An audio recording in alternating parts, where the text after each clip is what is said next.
La vigile matinale provient de l'œuvre de Saïdi Gualdado, Méditation quotidienne au féminin.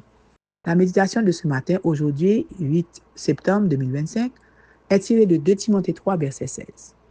Toute écriture est inspirée de Dieu et utile pour enseigner, pour convaincre, pour redresser, pour éduquer dans la justice. Le droit de savoir, page 259. Apprendre à lire et à écrire est un droit dont jouissent aujourd'hui les femmes dans la plupart des pays du monde, mais cela n'a pas toujours été le cas. Seules les reines européennes savaient lire et écrire. Les hommes refusaient que les femmes apprennent à écrire, sous prétexte que si elles savaient écrire, elles penseraient avoir plus d'autorité que les hommes et que cela causerait de sérieux désagréments. Ils estimaient que si elles savaient lire, cela suffisait car non seulement il n'était pas nécessaire que les femmes sachent écrire, mais cela pouvait être préjudiciable à la société.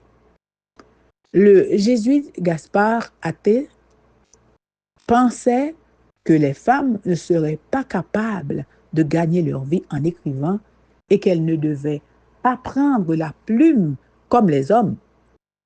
Aujourd'hui, nous pouvons citer une liste interminable de femmes illustres qui ont laissé à l'humanité un grand héritage par leurs écrits. Aujourd'hui, 8 septembre, nous célébrons la journée de l'alphabétisation qui vise à encourager les gouvernements et les autorités civiles à prendre des mesures pour que les gens apprennent à lire et à écrire, quel que soit leur sexe. L'une des façons de participer à ces efforts est de trouver une femme qui ne sait lire ni écrire et de devenir son professeur.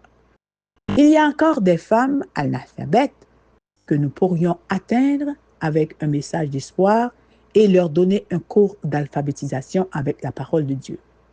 La Bible est un grand instrument pour mener à bien ce travail. Selon les données de l'UNESCO en 2016, il y avait 758 millions d'adultes analphabètes, dont les 2/3 étaient des femmes. Au vu de ces chiffres, nous pouvons affirmer sans peur de nous tromper qu'il y a sûrement une femme près de chez nous que nous pouvons aider. Le texte d'aujourd'hui affirme que l'écriture est utile pour enseigner, et bien qu'elle se réfère à des questions spirituelles, il a été prouvé que de nombreuses personnes ont appris à lire avec elle. Mettez-vous au travail et partez à la recherche d'une élève. Ouvrez ses yeux à l'alphabétisation et à la lumière de la vérité du Christ. Qu'elle puisse connaître la vérité pour elle-même et ne plus être liée à l'ignorance et aux ténèbres. C'est une manière pratique d'évangéliser. Amen, amen, amen. Heureuse d'enseigner. Que Dieu vous bénisse. Bonne journée.